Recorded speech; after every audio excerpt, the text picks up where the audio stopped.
এটা মহু আপোনালোকে ঘৰত দেখিবলৈ নাপায়। এই ভিডিঅ'টিয়ে মোৰ আচলতে ভাইৰেল হৈছিল, 3 মিলিয়ন ভিউজ হৈছিল। আৰু এনেকুৱা নহয় যে এনে ভাইৰেল হৈছিল, সঁচাকৈয়ে এটা মহু নাথাকে। এতিয়া সৰু ল'ৰা ছোৱালী, সৰু বাচ্চা থকা ঘৰত যেতিয়া অল আউট বা মৰ্টিন এইবোৰ ব্যৱহাৰ কৰে, তেতিয়া যথেষ্টখিনি ক্ষতি হয় হাৰ্টত সৰু ল'ৰা ছোৱালীৰ। গতিকে যদি এনেকৈ পদ্ধতিৰে আপোনালোকে ঘৰত মহ এটাও নহা কৰিব পাৰে, বা আপোনাৰ শিশুটিয়ে পঢ়ি থকা সময়ত যদি ওচৰতে এই চাকিগছি জ্বলাই দিয়ে, তেতিয়াহ'লে মহ একেবাৰে নাথাকে।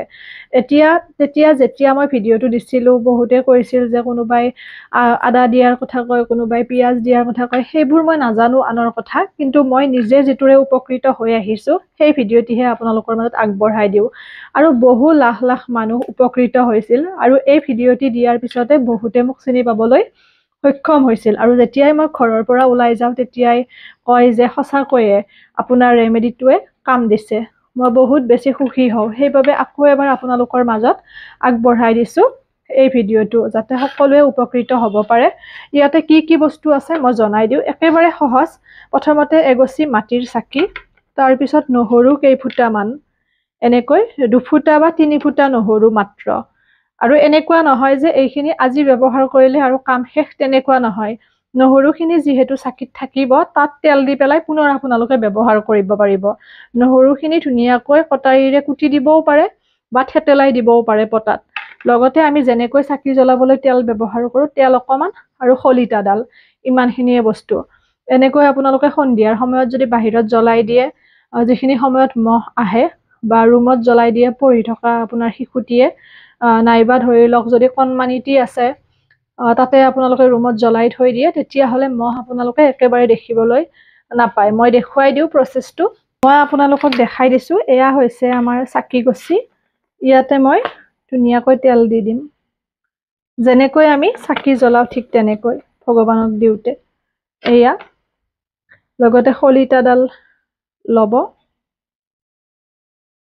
আৰু তাৰপিছত একেবাৰে ইজি প্ৰচেছ, কিন্তু আপোনালোকে যিসকলে ব্যৱহাৰ কৰা নাই কৰি চাব। ৰিজাল্ট আপোনালোকে দেখি নিজে আচৰিত হ'ব। পুনৰবাৰ মই সেইবাবে আকৌ ভিডিঅ'টো দিছোঁ, যিহেতু এতিয়া মহ বহুত হয়। গোহালিত বা ছাগলী বন্ধা ঘৰতো যদি চাকি এগছি জ্বলাই দিয়ে, মহ নাথাকে। গম পাইছেনে? চাবচোন ব্যৱহাৰ কৰি। এনেকৈ নহৰুখিনি মই এনেকৈয়ে দি দিওঁ। আপোনালোকে থেতেলাইও দিব পাৰে, কুটিও দিব পাৰে। এনেকৈ দিলে খুব ধুনীয়া গুণাগুণ পাব। অকণমান বাকলিখিনিও দি দিব পাৰে, একো কথা নাই। এতিয়া আমি জ্বলাই দিম।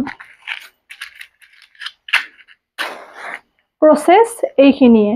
এনেকৈ জ্বলাই আপোনালোকে ৰাখি দিব।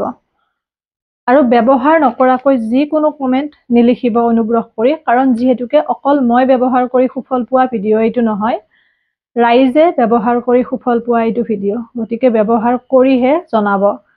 কৈছোঁ নহয়, বহুত লাখ লাখ মানুহে উপকৃত হৈছে এই ৰেমেডিটোৰ পৰা। যদি আপোনালোকৰ ঘৰতো কণমানি শিশু আছে আৰু মহৰ উপদ্ৰৱ বেছি, তেতিয়াহ'লে অল আউট, মৰ্টিন এইবোৰৰ পৰা আঁতৰি থাকি আপোনালোকে এই চাকিগছিৰ ব্যৱহাৰ কৰক। কোনো ধৰণৰ ক্ষতি নহয়, আৰু সঁচাকৈয়ে ঘৰত মহ দেখিবলৈ নাপায়। এয়া খালি সন্ধিয়া মহ সোমোৱাৰ আগতে চাকিগছি জ্বলাব, কাৰণ যদি আপোনালোকে দৰ্জা ঘৰ পুৰা খুলি থৈ দিয়ে, অজস্ৰ মহ আছে, তাৰপিছত যদি কয় চাকিগছিয়ে কাম দিয়া নাই, সেইটো পদ্ধতি নহয়। আমি সদায় যিখিনি কৰিব লাগে ঘৰখনত, সন্ধিয়া ধূনাটো ঘূৰাই দিব লাগে আচলতে, তেতিয়া মহৰ উৎপাত কম হয়। কিন্তু দৰ্জা ঘৰ যদি খুলি থৈ দিওঁ, গৰু যোৱাৰ সময়ত, অহাৰ সময়ত, তেতিয়া মহ আহিবই। গতিকে আপোনালোকে এনেকৈ চাকিগছি জ্বলাব, আৰু মহ দেখিবলৈ নাপায়। মোক জনাব মাত্ৰ কমেণ্ট বক্সত, এইটো ভিডিঅ'ৰ কমেণ্ট বক্সতে জনাব ব্যৱহাৰ কৰি ৰিজাল্টটো কেনেকুৱা পাইছে। এৰিছোঁ, পুনৰ নতুন ভিডিঅ' এটিৰে লগ পাম। সকলো ভালে থাকিব, সুস্থ থাকিব, হাঁহি থাকিব।